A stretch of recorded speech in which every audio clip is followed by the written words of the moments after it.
Getting your cat to like you. Is it mission impossible? Hey everyone, welcome back to our channel.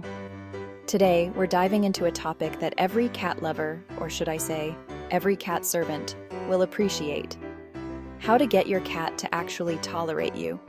You love your feline overlord, but sometimes you just wish they'd acknowledge your existence in a way that doesn't involve scratching your new sofa.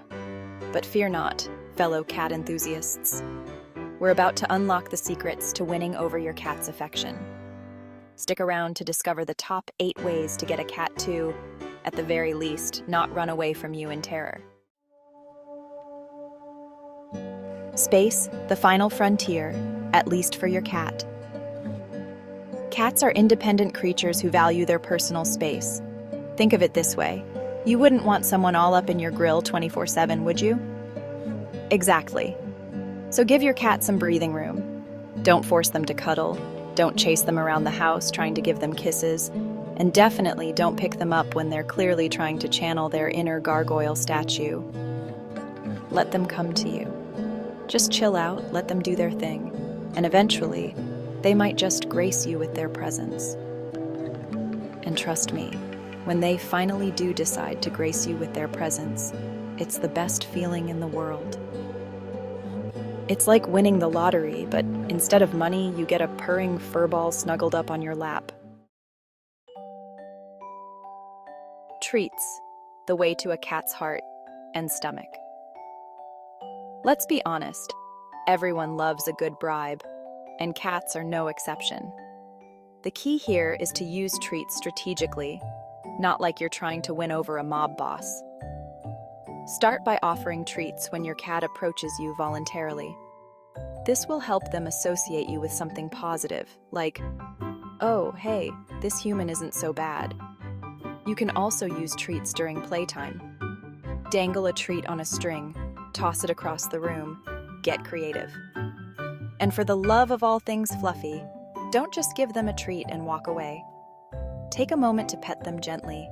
Talk to them in a soothing voice. Remember, consistency is key.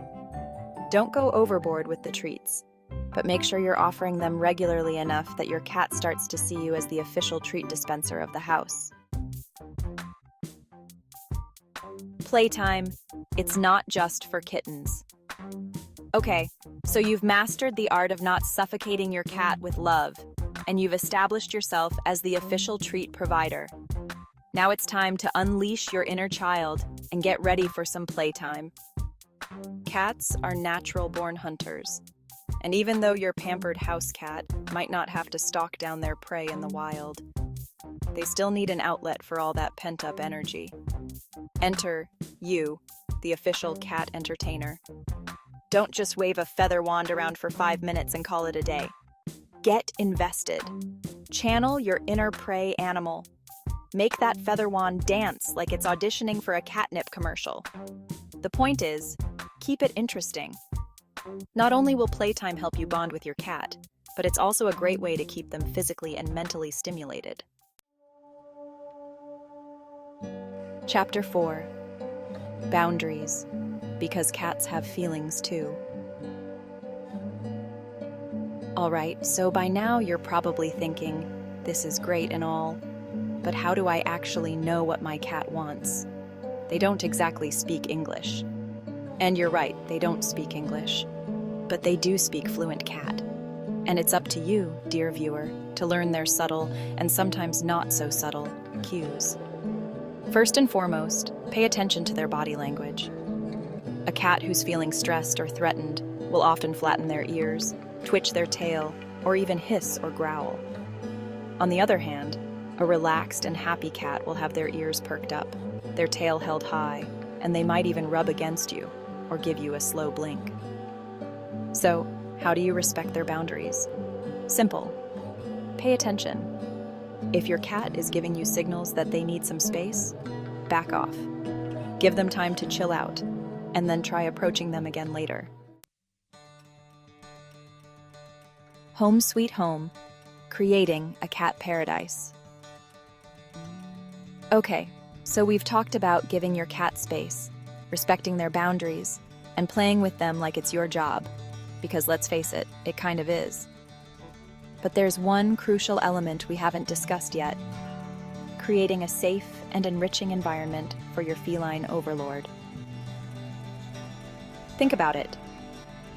Your cat spends a lot of time at home, so it's important to make sure their surroundings are stimulating, comfortable, and most importantly, safe. First things first, cats love to climb. It's in their DNA. They're basically tiny, fluffy ninjas who crave vertical space. So, invest in a good cat tree. Next up, scratching posts. Cats need to scratch. It's how they shed the outer layer of their claws, stretch their muscles, and mark their territory. So, do yourself and your furniture a favor and get them a scratching post they'll actually use. And finally, let's talk about litter boxes. Nobody likes talking about litter boxes, but it's a necessary evil. Here's the rule of thumb: 1 litter box per cat, plus 1 extra. So if you have 2 cats, you should have 3 litter boxes. Place them in quiet, low-traffic areas of your home and scoop them daily. Trust me, your nose will thank you. All right, so you've officially become a cat whisperer.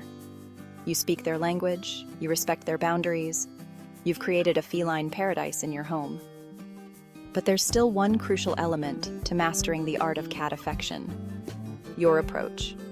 When approaching a cat, especially one you don't know very well, resist the urge to just swoop in for a hug. Instead, try extending your hand slowly, palm down, and letting the cat sniff you first. This is their way of checking you out, getting to know your scent, and deciding if you're worthy of their attention. If they lean in and rub their face on your hand, congratulations. You've officially been deemed not a threat. Remember, slow and steady. And for the love of all things fluffy, avoid making any sudden movements. So you've mastered the art of the slow approach. You're practically fluent in cat, and your home is basically a feline palace. But there's one more secret weapon in your arsenal that can make all the difference: the power of your voice. Believe it or not, cats are incredibly sensitive to sound. Those little pointy ears aren't just for show, people.